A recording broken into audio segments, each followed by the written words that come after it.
ಅಬ್ಬಬ್ಬಾ, ಎಲ್ಲಿ ನೋಡಿದ್ರೂ ಕಾಂಗ್ರೆಸ್ ಗಿಡ. ನೀವು ಎಲ್ಲ ಕಡೆ ಈ ಗಿಡನ ನೋಡಿರ್ತೀರ.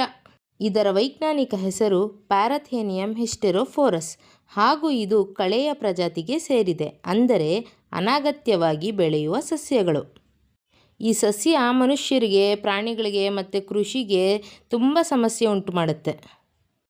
ಅದು ಸರಿ, ಇದಕ್ಕೆ ಯಾಕೆ ಕಾಂಗ್ರೆಸ್ ಗಿಡ ಅಂತ ಹೆಸರು ಗೊತ್ತಾ?